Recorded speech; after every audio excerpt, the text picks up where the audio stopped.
I wasn't sure what I'd expect once I started playing Death of a Wish, but I was quickly drawn in by its art style. To be more specific, it features very expressive art style that stands out from the crowd. It's minimalist yet heavily stylized art. As weird as it may sound, the art is childlike and yet graphic at the same time. If I could compare it to something I've previously seen, I'd say it's like one of the violent drawings Bart drew when he was younger and crying out for attention. I'm sure it's a weird comparison to make, and I may be spending too much time starting this first impressions video by discussing the art, but it's because it's such a huge part of Death of a Wish. Bottom line, the art works. Some of the characters made me feel sad just by looking at them. I realize that other art styles are capable of doing the same, but that stood out to me because of what I previously said. This is childlike art that manages to come off as graphic at the same time. It's possible that it's too simplistic to say this, but I like to believe that art works if it's capable of eliciting an emotional response.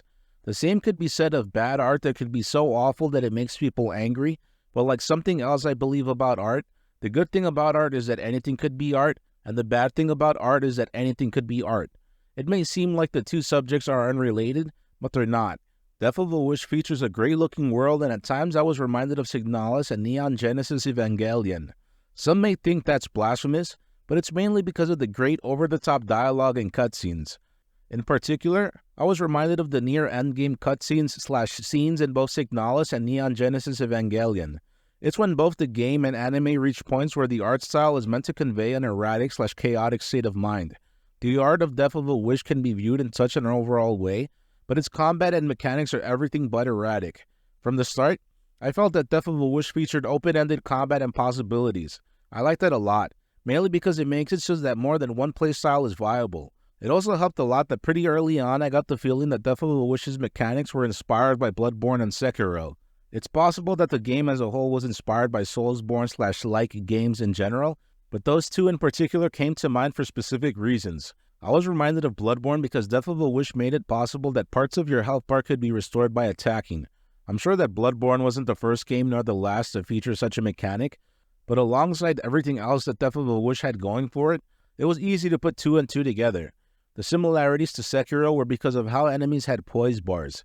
It was possible to attack them while it was intact, but that was ineffective. When I managed to break through their poise, they'd end up dazed, and that's when they'd most take damage. I like this because it forced me to quickly get accustomed to Death of a Wish's mechanics. Needless to say, parrying was essential.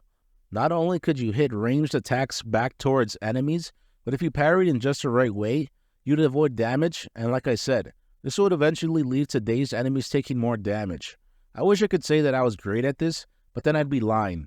It was clear to me that enemies had tells and timings that were meant to allow me to get the parrying down, but sometimes the combat was too fast-paced for me to get it right. It also didn't help that I'm sure that each enemy had their own tells and timing. What's funny to me is that despite feeling that I sucked at getting the full hang of parrying and being ultra-precise in combat, I was getting S ranks for combat on a somewhat regular basis. Every now and then I'd get B's or C's, but I was surprised how I managed to get S ranks more than once. It's because Death of a Wish is the kind of game that gives the impression that it has to be played precisely in order to get the most out of it. It gives off that impression, but I guess I was wrong. With that said, Death of a Wish is the kind of game that has a lot of rules/guidelines to have in mind. I'm sure some players out there enjoy games that force them to have to recall specific information in order to play well, but I prefer to more or less go with the flow and not have to think too much. Besides the precise combat I already mentioned, there was a power-up mode, different equipment that would alter your attack/overall style, and depending on how they were combined, they'd greatly affect the gameplay. I played Death of a Wish for 9 hours, but I still feel like I didn't get the most out of that system. I really just wanted to stick to the bare essentials and advance through as much of the game as I could. Besides what I mentioned, there was also a corruption bar. It filled up during combat, which forced you to play fast, and if you died, it increased by around 5 or 7%. Simply put, I dislike this part of the game, and I'll outright say that corruption sucks. That's just my opinion, and I feel that Death of a Wish ensured that this mechanic was fair. That still doesn't change that I had to go out of my way to lower my corruption percentage. There was one point in which my corruption percentage was over 70%, and this was just before a tough boss fight. I went ahead with the boss fight anyway, but since I was getting manhandled attempt after attempt, my corruption percentage got too close to 100%. At one point it did, and that forced me to continue the game from an early checkpoint. I felt that this was the game's way of punishing you for subpar playing, and to encourage you to play as well as you could. From what I experienced, I was left thinking that I would have preferred having more control over which point I'd restart from. At one point, I had to replay around an hour or so of the game because of having to revert from the corruption. It makes sense that there has to be a consequence for poor gameplay, and some might even say, well, that's why dying's there, but I feel that this system was implemented to go hand in hand with the overall story of Death of a Wish, and also because it's clear that a lot went into trying to make this game stand out from the crowd. I recognize the benefits of this system being in the game, but I wasn't fully happy with it. There were workarounds and straight-up cheats to avoid having to deal with this, but as I usually do, I wanted to play the game in its default state. I didn't want to rely on cheats because that'd most likely lead to me having an incorrect idea of the game and how it works. Maybe it's because I started gaming in the 90s, but I've usually seen cheats as something to be used after you finish playing a game. The Grand Theft Auto series is an exception to that, but that's a completely different beast. Like I mentioned before, there was one tough boss fight in particular that brought me to a standstill. I'm sure that it's because I was set in my ways of approaching combat in a very meat and potatoes kind of way.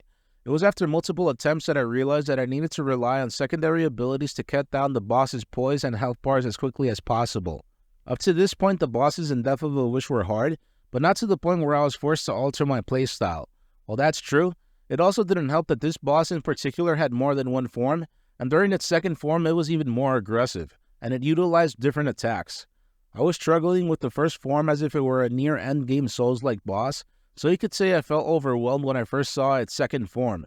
That also left me thinking that it was different to encounter a boss with more than a form when I wasn't even in the middle of the game. I don't remember which track I was on, that's what chapters in this game are referred as, but I do recall I was a few hours into the game. This experience and the game's combat mechanics as a whole left me thinking that it was harder than I thought it would be. That doesn't make me think less of Death of a Wish, but it does leave me thinking that sometimes less is indeed more.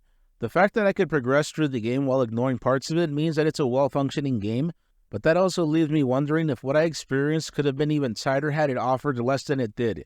Either way, chances are this just goes back to what I mentioned earlier on, that the open-ended nature led to many possibilities and playstyles. It's very rare for me to start a game and realize that I like it less than 10 minutes into playing it. That was exactly the case with Death of a Wish. It was largely due to the art, but it had a lot going for it. As I write this, I'm just now reminded of Death's Door because it's similar to Death of a Wish, but the latter offers a darker and more in-depth experience. Depending on the kind of player that you are, that's either good or bad. On the bright side, Death of a Wish has a decent number of options that could be customized to your liking. One that immediately comes to mind is the speed of combat. It's possible that I could have had an easier time had I slowed the combat down, but I wanted to accomplish as much as I could with the default settings on. I'm sure that it might come off as confusing, mainly because this is a first impressions video and I didn't beat the game, but I still feel that Death of a Wish will end up being thought highly of. I could see it being mentioned in end-of-the-year threads as a hidden gem that should have received more attention. That speaks volumes in regards to my feelings towards Death of a Wish, but it's still worth saying that I loved what I experienced. I played it for 9 hours and I saw more than enough to be able to competently write about it, but I'm still left wanting to complete it when I have more free time. Death of a Wish is an action RPG that offers a lot, and though sometimes that was a bit much for me, that may not be enough for some of you. Its artwork did a lot of the heavy lifting, but it's generally a great game. It could have offered a tighter experience with less mechanics being part of it, but chances are that would have led to Death of a Wish not being the game it turned out to be. If you're a fan of games with heavily stylized artwork and precise combat, give Death of a Wish a try. Is the game's artwork enough to turn you away or attract you to it? How do you feel about games that offer parts of it that may be perceived as unessential? Are you the kind of player that lowers the difficulty settings mid-game? If you enjoyed this content, please feel free to like, comment, subscribe, share, and if you're up for it, become a patron. Thank you very much for watching.